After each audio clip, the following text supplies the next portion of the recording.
those acts were amazing. So, all right, give a round of applause to everybody else who performed before me. It's more privilege to be on stage. Well, I am a master's student at NAU. Grad student. And exactly, I'm getting my master's in forestry. Another round of applause, please. Not many people like forestry nowadays, so I love hearing that applause.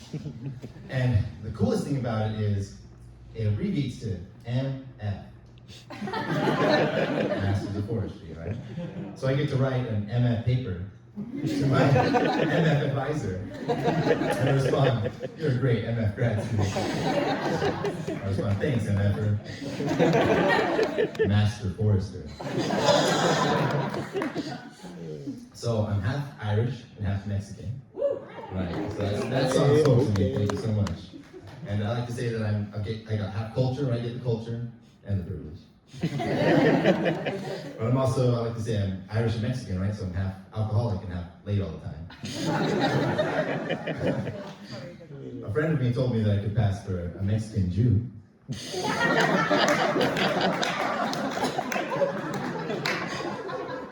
I told him that would be an oxymoron. No Mexicans that wealthy. Just kidding, I know about the Mexican cartel.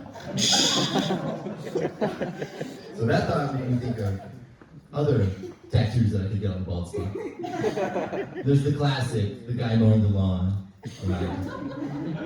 I was thinking like the Death Star, or Goku blasting away. Maybe Dumbledore doing fire. Maybe a bullseye, maybe target. Or then a battlefield. That's my last idea, battlefield.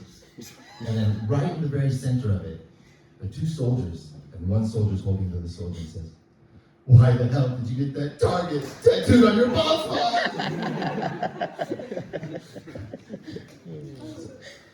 I then realized I don't need a tattoo on my bald spot because I'm happily married.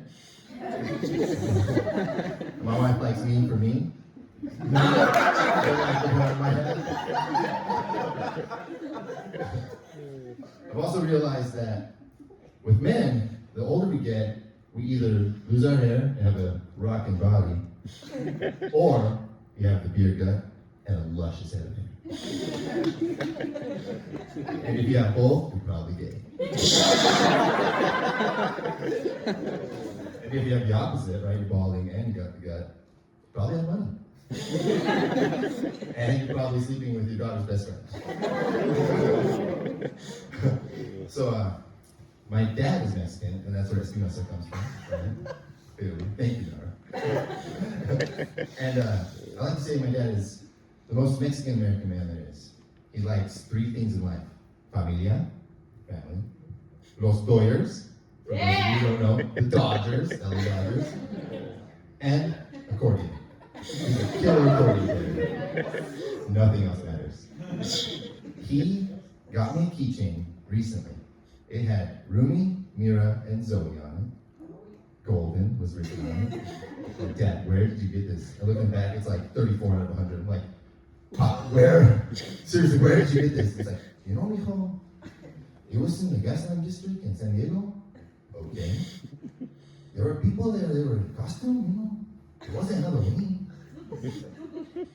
Did you stumble upon Comic-Con? Yeah, that was it, mijo, Comic-Con, yeah.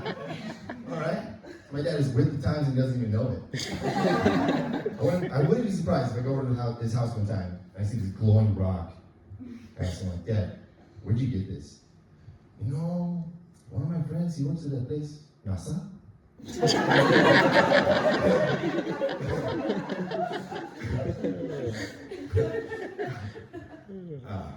Yeah. My dad is also ahead of the times, I like to say. A few years ago, I was living in Missoula, Montana. And for those of you who think it's cold here, try -22. Yeah, it's booger freezing temperatures. You literally breathe in, you feel it freeze. So my dad came up and he visited during that time. And he says, "Man, mijo, it is so cold out, I hate this. Fuck ice."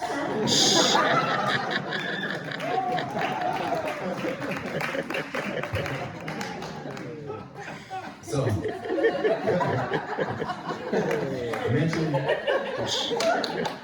Told you like, love your song. I mentioned being married, and I've been married for 3 years, happily for 6 months. That's how it goes, right? You learn. And I realized that I've started to sit next to my wife on the couch when we're watching something, right? I just slowly scoot closer as we're watching something, as I should. Little does she know, the lamp in the corner emits this glare on the TV. So it's kind of like, it works both ways. My wife and I recently had to put our dog down. And yes, she lived a wonderful life. She was sick. And she was a rescue. So prior to having her, I don't know what happened, but she had this gnarly scar over her eye. But she was still really good at catching things, especially cancer. You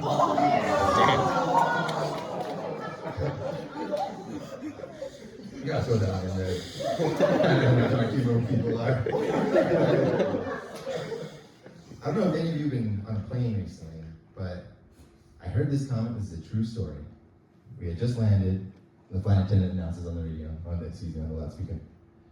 For those of you waiting for a wheelchair, please remain seated. It's on its way. Like my wife, what else are we gonna do? It's like a restaurant server coming up to you, like, hey, don't eat until I bring your food. Got it? Well, I'll leave you with this one here. I thought of a new body spray, and it's a body spray that's LGBTQ plus community friendly. Right? There's not one there. The commercial is start off with the person having the body spray. They spray it on. They walk in the club, and as soon as they walk in, all eyes are on them. Right? Everybody listening. And they look back. They deliver it. Right? Pure eyes. And then the tagline for the body spray comes up. Or the title, excuse me. Gaze. And